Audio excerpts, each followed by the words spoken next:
नमस्ते। नमस्ते। मेरे बारे में सुना है आपको? नहीं सुना है? साइकिल तो दिख रही है ना?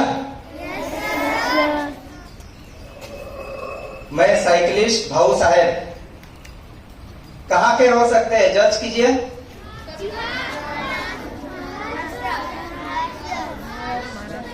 मेरा जन्म महाराष्ट्र का है।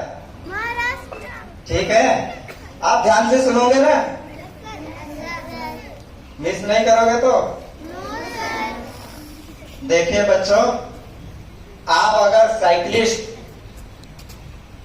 ध्यान से सुनना है, साइकिलिस्ट गूगल पे डालना है। डालोगे? जोर से बोलिए। क्या सर्च करोगे गूगल में? साइकिलिस्ट भाऊ साहब नाम आ जाएगा। ठीक है, करोगे ना? देखिए बच्चों, गूगल में सर्च करने से मुझे कुछ अर्निंग नहीं होगी। ठीक है, आपके जन्म से पहले 1993 से मैं साइकिल से देश का भ्रमण कर रहा हूँ। कितने साल हो गए? 33 इयर्स। कितने साल हो गए? 33 इयर्स। कोई घर नहीं है, मेरा सिर्फ जन्म महाराष्ट्र का है। और देश में मैं कितने 6 बार का भ्रमण कर रहा हूँ। कितने? 6 बार। चलते रहता हूँ और ये भी कमिटमेंट देता हूँ, ये भी वादा करता हूँ, जब तक शरीर में जान है तब तक साइकिल चलेगी। अगर शरीर यहाँ छूट जाएगा ना तो मेरी साइकिल यहीं पे रुक जाएगी। ध्यान में आई बात?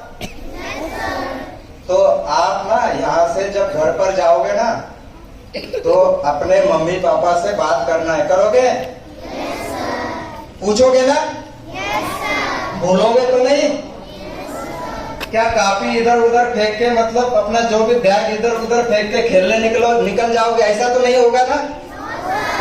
देखिए, मैं आपके बीच में है ना, कोई मैं अपना क्या बोलते हैं टाइम स्पेंड करने के लिए नहीं आया हूँ। मैं एक उद्देश्य लेकर मैं आपके बीच में आया हूँ। आपने पेरेंट्स से बात करना है। करोगे? बोलना, हमारे बीच में अंकल आए थे, 33 साल से भ्रमण कर रहे साइकिल पे। गूगल पर दिखाना है। ठीक है, दिखाना है उनको गूगल में कि बोलना वो दहेज के खिलाफ साइकिल से अभियान कर रहे हैं। बताओगे ना? और उनको पूछना है, ज्यादा खास करके अपने पेरेंट्स को पूछना है कि आपने, फादर साहब को पूछना है कि मम्मी से आपने जब विवाह किया था तो कितना दहेज लिया था। पूछोगे? पूछोगे ना? बोलना क्यों लिया था। अगर लिया था तो बोलना आप तो बिक गए, है क्या नहीं? आप तो मतलब बिक गए बोलना। तो ये दहेज कुप्रथा है ना बच्चों हमारे समाज के बीच में, उसको हमको रोकना है। रोकोगे? जब कब रोक सकते हैं?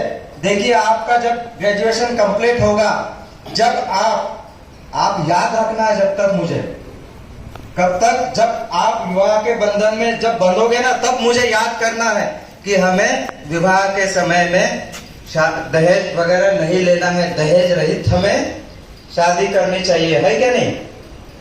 होगा ये आपके जीवन में? होगा? देखिए बच्चों, मैं ऐसा भ्रमण नहीं कर रहा हूं। मैं यही यूथ जनरेशन के बीच में जा के बहुत मैंने मेहनत करी है। आज भी मैं मेहनत करता हूं, अपने लिए नहीं है ना। मेरे पास में मोबाइल है, अपने पेरेंट्स से बात करनी है ना। मोबाइल है ना बैंक अकाउंट मेरे पास में। ठीक है, ध्यान से सुन रहे हो ना? ना मोबाइल है ना बैंक अकाउंट है। तो अपने देखिए, समाज की ऐसी सोच होती है ना बच्चों कि देखिए अरे पैसा मिलता है, पैसा कमाता है क्या नहीं? ऐसी सोच होती है। लेकिन मैं पैसे कमाने के लिए नहीं निकला हूं, मुझे तो चलाने वाला ईश्वर है। ठीक है, देखिए भूखा प्यासा सब मैं पूरे देश में भ्रमण करते रहता हूँ, बस ईश्वर देता है। देखिए साइकिल चला के मैं कितना फिट रहता हूँ। आप साइकिल चलाते हो? अगर नहीं चलाते होगे ना बच्चों तो अपने पेरेंट्स से मांग कीजिए साइकिल। साइकिल लेके आप स्कूल में आना चाहिए। हर जगह हम साइकिल का प्रयोग करना चाहिए बच्चों, गाड़ी को त्याग करके। क्योंकि आप देख रहे हैं हमारे दुनिया में क्या स्थिति उत्पन्न हो रही है। ईंधन की कमी होगी, रुपया पैसे की हमें कमी नहीं होगी, ईंधन की कमी होगी। आने वाला जनरेशन हमें ईंधन के लिए जूझना पड़ेगा। हो सकता है आज गैस का सिलेंडर जो हमें 1,500-2 हजार के रेंज में मिल रहा है ना, आपके समय तक ये सिलेंडर की कीमत जो है ना 10,000 तक जा सकती है। ईंधन की कमी रहेगी क्योंकि हमारे धरती के ऊपर है ना ईंधन की स्रोत जो है ना, हमें संसाधन की कमी आएगी बच्चों, रुपए पैसे की कमी नहीं आएगी। इसीलिए अपने पेरेंट्स को भी कहिए, अपने फादर साहब को भी कहिए गाड़ी का कम से कम इस्तेमाल करें और साइकिल से ज्यादा इस्तेमाल करें, ताकि हमारा हेल्थ सर्वोपरि है बच्चों। आप भी जीवन में उतार लीजिए, जीवन में प्रण करना चाहिए हमें। छोटी सी एक लिटिल डिस्टेंस किलोमीटर जो है ना साइकिल से ही तय करना चाहिए। देखिए मैं 51 ईयर्स का व्यक्ति हूँ, कोई नशा नहीं करता।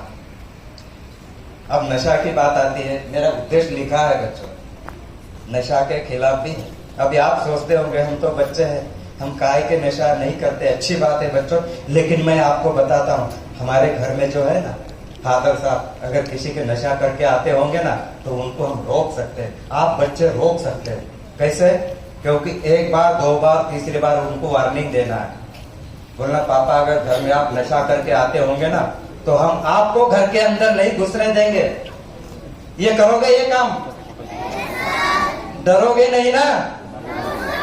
अपने पेरेंट्स को कहना है, अपने फादर साहब को कहना है, बोलना पापा आप अगर घर में नशा करके आएंगे ना तो हम आपको घर के अंदर नहीं घुसने देंगे। आप बिल्कुल ये काम कीजिए, डरना मत उनसे। आपको पिटाई नहीं करेंगे, आपको डांटेंगे, ठीक है डांटेंगे, हो सकता है 1 आधी थप्पड़ भी मारेंगे, कोई बात नहीं, लेकिन आपके फादर साहब की हेल्थ अगर अच्छी होगी तो आप भी अच्छे रहेंगे, है क्या नहीं?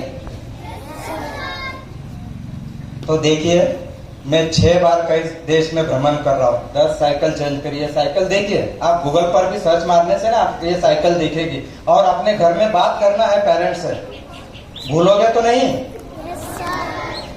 बोर हो गए क्या? नहीं ना? मैं देखिए कहाँ लद्दाख विद्दाख सब जगह साइकिल से जाके आता हूँ। कितना खुश किस्मत है बच्चों, आप हमारे आर्मी स्कूल में पढ़ रहे हैं। किसी को एजुकेशन मुनासिब नहीं होता है, आप खुश किस्मती से। और मैं भी कैसे आया हूँ अंदर, ऐसा आर्मी स्कूल में जाना इतना आसान नहीं होता है। गेट पे एंट्री करना, किनसे मिलना है, क्या बात है, भाई क्यों मिलना चाहते हो, बहुत समस्या कठिन होती है बच्चों।